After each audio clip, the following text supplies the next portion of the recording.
I'm here to talk about Buddhism and the Eightfold Path. The Eightfold Path is a series of 8 ideas, and the ideas are there to help 1. Alleviate suffering, i.e. to reduce suffering, to extinguish suffering if you're able to, and to move from an unhappier place to a happier place, to move from a darker, sadder, more depressed state over to a more balanced, happier and positive state. I'm going to go through these 8 ways to do this.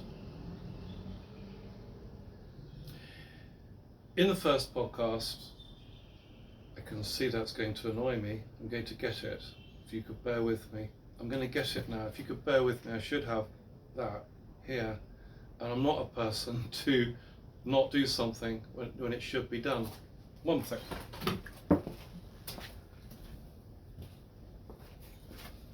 Right, I have the prop. The prop. We need that prop there. So let's get back into this. So the Eightfold Path, okay? So what it is if you follow each of these ways, these are ways and means to help to move from this unhappier place.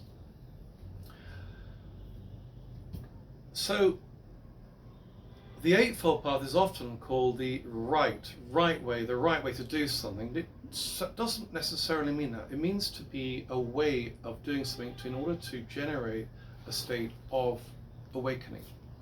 So the first way of this list of 8, 1, 2, 3, 4, down to 8, is right livelihood. And right livelihood means that if you're working in something, for example, you're working with killing animals, you're working producing drugs, you're working producing alcohol. I mean, I do drink alcohol myself. But if you're doing something, there are certain things that we can do in our lives that will be more conducive to helping people's happiness. So consider that making drugs is not helping people's happiness. If you're working as a sex worker, that would then be considered not to be a right livelihood, they call it, a right thing to do with your life. The second, a second of these eightfold ways it's called right speech. What you say to people, what you talk about, can influence the way you feel yourself. If you spread love, kindness, tolerance, you demonstrate tolerance, patience, you're slow to anger, you're able to not get too upset by small things around you and respond verbally. So you can influence yourself as well as other people around you by measuring or managing what you say. If you, for example, are engaged in certain things, you'll find yourself having certain types of conversation. If you're engaged in another certain set of values or activities, you'll find your conversations will become orientated around what it is the activity is. Again, political views is another cause of division and strife. So we're trying to avoid that. It doesn't necessarily mean don't get involved in something a competitive activity. But ultimately, if you want to live as a monk in a hut in a forest. You can, no, you don't have to. But I think that sometimes you can find out a lot about yourself by some degree of competitive activity, but it has to be managed. Another one would be right effort. One of these eightfold ways, right effort, is called Samyak Karmanta. And Samyak Karmanta, the right effort, is to do with, the amount of energy that you invest in something. Now, are you wasting your energy in activities that are meaningless or causing unhappiness or not making you realize your full meaning in this life, your potential? So, are your actions being fruitful? Maybe you could let go. The old analogy of the candle there. To blow out the candle, let go of certain things, even people in your life, to allow you to generate more meaning with the things that you do. Obviously, that can be engaged in less things that are more fruitful and fulfilling than more things where your energies are dispersed. So another of the eightfold paths would be Samyak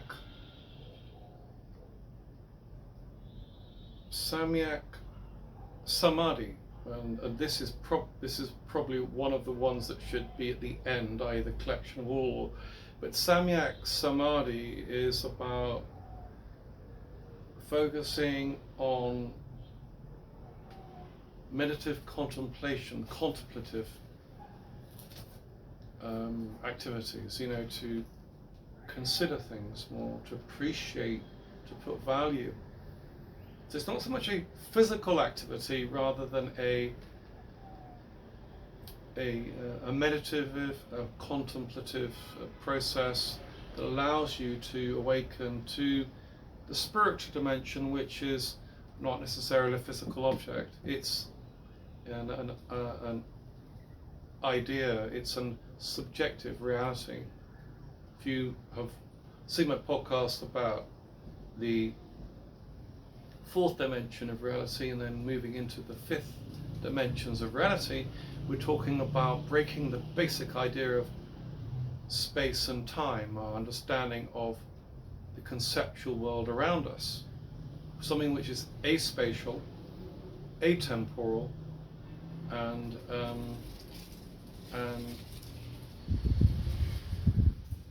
aspatial, i.e. it's beyond the perception of space, atemporal, beyond the idea of space, and there is another word, but I've forgotten. Another of these eightfold ways is called Samyak Smriti, and that's mindfulness. So you may well have come across this word mindfulness. Mindfulness, this is a contemplative, again, a contemplative way, which means to do with working on your perceptions of the world around you and to appreciate the fleeting, temporary nature of many things that are in your lives, where you are and the things that are around you now. The people will not be the same in a few years' time or as time unfolds. So sometimes, one becomes deceived by the stability of the world, when ultimately in Buddhism we call that illusory, i.e. it's an illusion.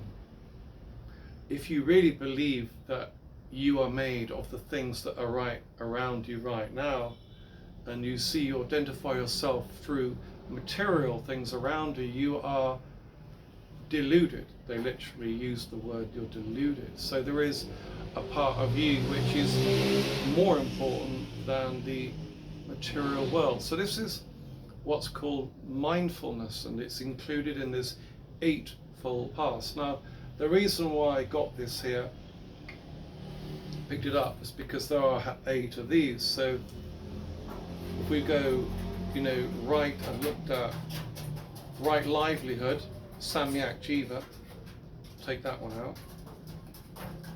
I've looked at Samyak Vak, which is like right speech, to manage what you say. Take that one out there.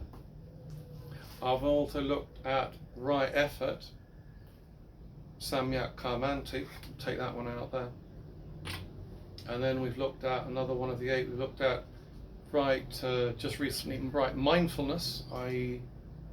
how you perceive the world around you and what you engage, and the temporary nature of the world. It's nothing is there, don't worry, because things can change and you have the power to take yourself from an unhappy place to a happier place, for example. And then we've also gone for Samyak Samadhi, the idea of this unification of a spiritual awakening. And then we also have Samyak Drishti, and Samyak Drishti means the right view. It's how you, again, perceive things. It relates to Samyak Smriti, i.e. mindfulness, but how you perceive the world, your priorities in the world. I'm in the Caribbean, it's very hot, so you'll have to excuse, it is baking, and so I'm a bit hot. Excuse that. And then there are 2 here, and one of them is Samyak Samjna, which means the perception. It's your senses. It's about having a correct understanding of your perceptions of the world, how you perceive things, and relating especially to things such as the 6 senses, the 5 senses, the 6 senses: sight, sound, taste, smell, touch, and then the spiritual sense, which is concluded as a 6. So samjna, right perception.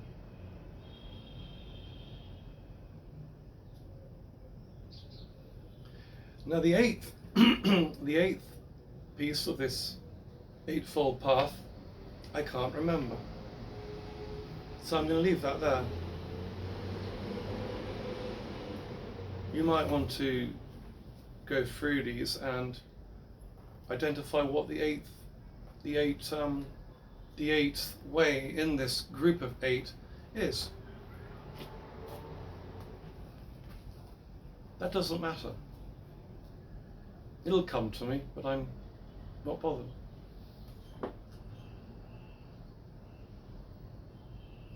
So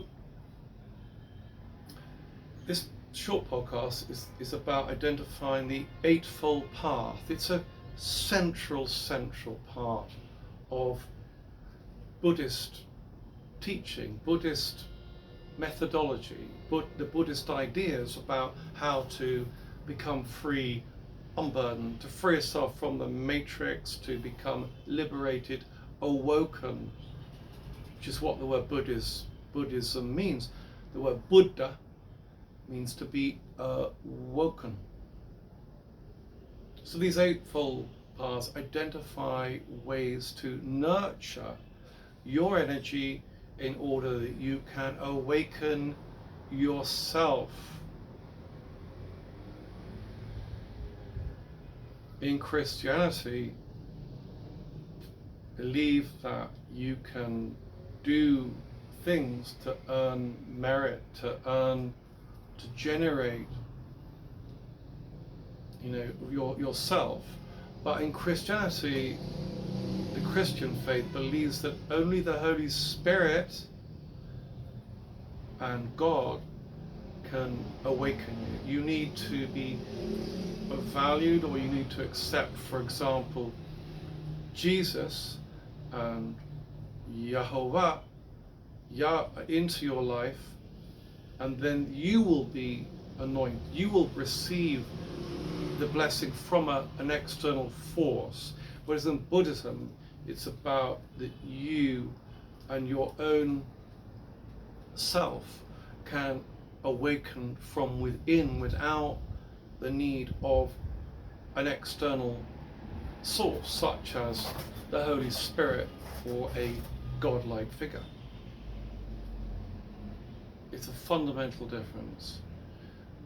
Islam also, you know, it is more of this idea that you know, Prophet Muhammad and God chooses who he wants to illuminate, to free, you know, to gain salvation. We have to receive the grace of God and something beyond ourselves. Whereas in Buddhism, it tries to focus on the fact that our ways and means that we ourselves can activate and free ourselves. In Buddhism, and please refer to the other one, the twin of this podcast, which refers to the Four Noble Truths. The Four Noble Truths are: 1, there is suffering in the world. 2, that the suffering is caused by certain things that we can identify and be aware of. 3, that we can turn off, reduce, let go the sources of this suffering, the things that cause the suffering, which primarily is initially associated with the material world within which we live.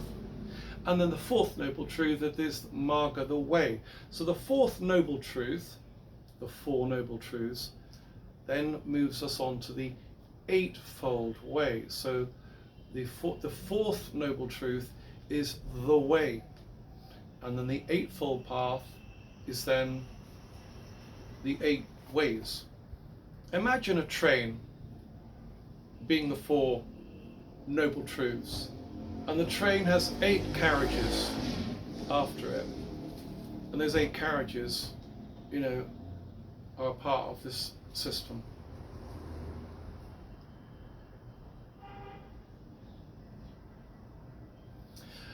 A last key idea, we have time for now, is the idea of being fettered. The fetter is an old word for a chain. You know, you were tied to your leg, or you were fettered to something, you were tied to something.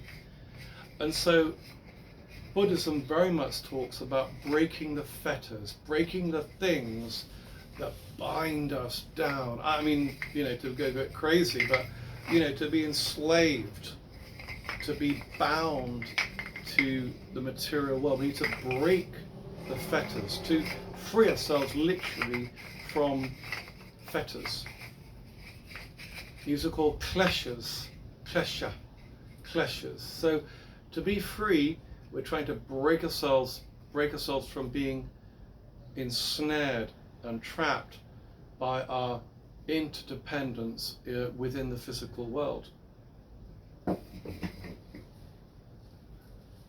Thank you for your time, and there are a couple more podcasts and several ongoing on the Buddhist religion. Thank you.